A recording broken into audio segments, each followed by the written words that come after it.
Hello, we are SwampSound, and for our project we have decided to make a plugin for DAW software so that amateur music producers or those interested in creating 3D audio can add 3D audio applications to their existing sound files and their work in their digital audio workstation or DAW. So our plan is to make a simple, clean, and user-friendly plugin so that anyone, no matter their experience level, can jump in and start adding some 3D audio to their projects. So as far as the participants, it's targeted at some amateur music producers. You don't have to be an expert, but as long as you have some working knowledge of getting around a DAW, that will help use our plugin a lot. Other than that, if you just have some basic knowledge of 3D audio, it wouldn't be that hard to pick up a DAW and start working with that. So those participants are also welcome. And anyone interested in learning, our plugin should be very user-friendly, so even if you have no strong knowledge of either of those topics, you should still be able to jump in and learn pretty quickly. As far as what the participants should be able to do, they should be able to hear sounds and try to evaluate their position to be able to complete our survey at the end. Maybe be a little familiar with audio design so that they can have a stronger opinion on how it relates to some other plugins they might have used. And finally, be capable of operating DAW software, whether or not they have extensive experience in the past or maybe more minimal experience. As long as they're comfortable operating it, that's the most important factor. The sounds that will be used will include beeping, voices, and instruments. We chose these sounds because it'll be most relative to what swamp sounds will actually be used for. And secondly, these sounds will be most easily locatable. We also came to the conclusion that this experiment does not depend on the sound being used, but rather the accuracy of its placement.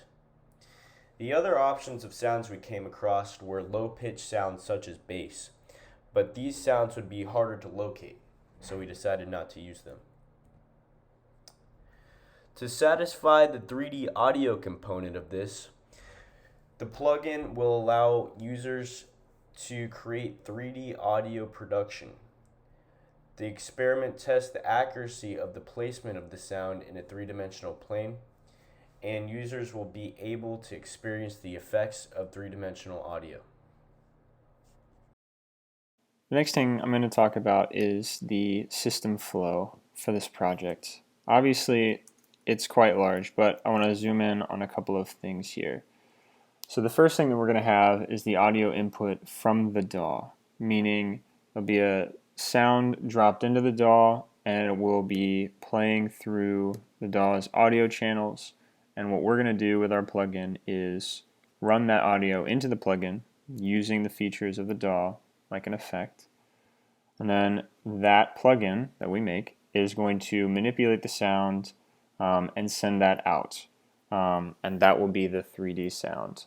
And so we have this kind of mock-up diagram of that on the right.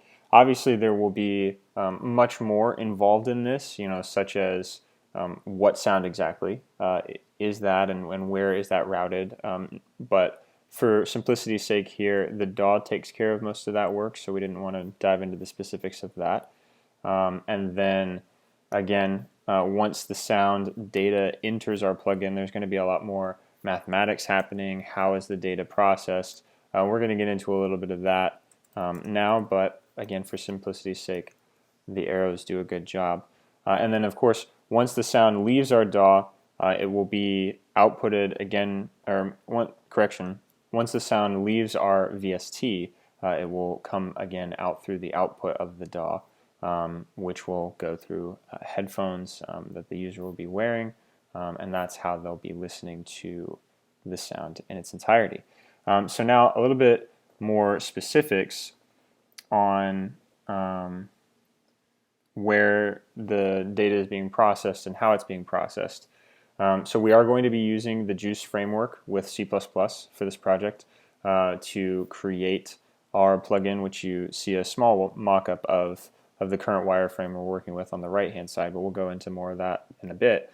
And then for testing purposes, we are going to be using Audacity, which is a free DAW, just so that, and it's also available on multiple platforms, Mac and Windows. So that's to help our team implement it in a bit of an easier way. But we are hoping that this VST will be compatible with all of the industry standards for digital audio workstations. All right, now this is the current wireframe that we're working off of right now. We kind of blended our ideas together as a team. So you can see on the right there, we still have quite a large space for manipulating the sound. The thought is that you'd be able to click on that blue circle and move it around, which would then move the sound in that fashion. And then the elevation, of course, would be able to, the elevation slider rather, would be able to bring the sound above or below you, depending upon what you were looking for. And then we did include, kind of in the middle top left there, some X, Y, and Z coordinates. And we're still debating on whether or not it's more intuitive to have X, Y, and Z or a non-Euclidean coordinate system. So we're looking to see which one makes more sense. Obviously, for the display on the right, we decided to go with degree measurements there. To make things more simple and more explanatory. So the thought with these X, Y, and Z coordinates that you do see on the screen is that you would be able to click and drag them, which means that the numbers would be updating in real time, as would the left and right hand displays with the elevation slider and the circular space that you see there. And it would also be nice because whether you change it from the boxes here in the top left, or whether you change the slider or move the blue circle, these values would be correct and updating. And this would also be helpful for if you had any automation curves in your DAW.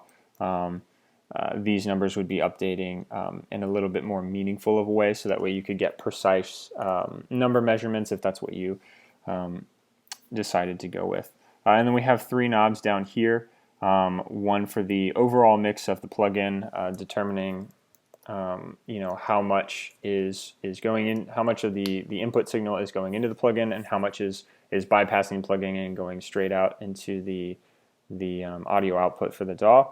And then we have this reverb mix knob here, which we're hoping to, again, control our room type. And so this would be a drop-down list that you can change, from a small room to a large room to a giant concert hall. And we're hoping to be able to incorporate multiple reverb spaces within this plugin, so that way it's a little bit more inclusive, and we can use kind of the math of the reverb along with the 3D audio to help it be more cohesive, rather than just slapping a reverb plugin in your effects chain on top of our plugin that we're creating.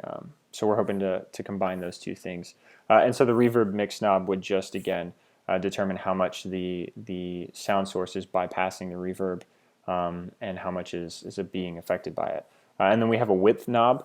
And so the thought for this would be, how wide is the sound, which I know is not a very good explanation of it. But basically, is this a pinpoint source here, or is it a source that's coming from kind of this entire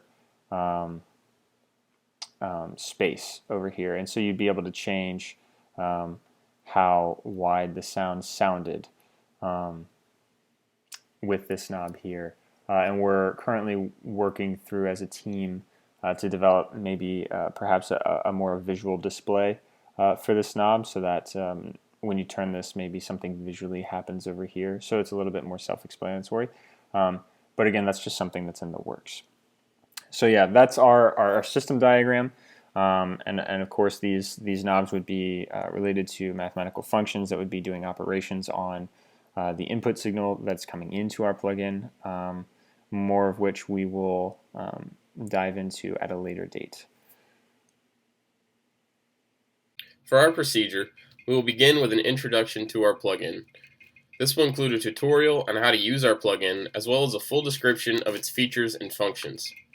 Also, the introduction will include a sample of a spatial sound with its intended location using our plugin's UI. The actual experiment itself will conduct 2 tests. The first test addresses the accuracy of our plugin to pinpoint a sound in space. The second test will address our plugin's ability to replicate various real-world sound rooms. During each part of the experiment, testers will take a survey using a blank version of our Swamp Sound UI to describe their perceptions of sound localization and sound rooms. This process of listen and localize will repeat for multiple sounds, including a control sound which has not been modified by our plugin. During the accuracy of sound placement test, we will provide listeners with pre-recorded sounds from our plugin and give them a survey that will ask the listeners to use our UI to pinpoint where in space they perceive a particular sound. In other words, where on this UI does this sound seem to be originating from? The survey will also include questions about the description of the sounds and what made the user think the sounds came from a particular location. Similarly, in our replication of sound rooms tests, listeners will be provided with sounds from our plugin that implement our room space feature. In this test survey, listeners will describe which of our predefined sound rooms best describes the room where the sounds they heard came from.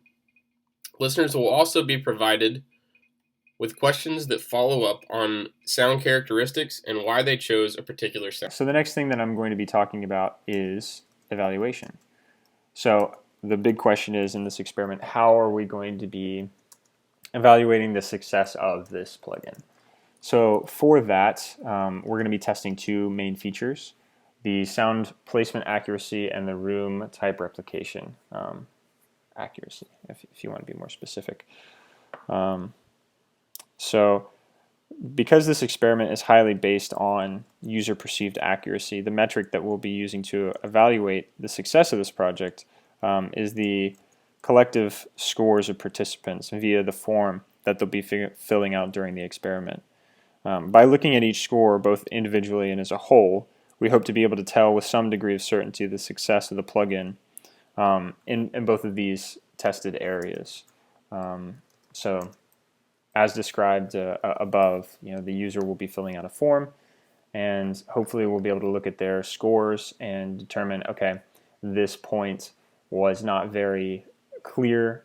People had a hard time identifying where this sound was supposed to be in comparison to where we said it should be as the experimentors. So yeah, that's how we plan on evaluating the success of our plugin.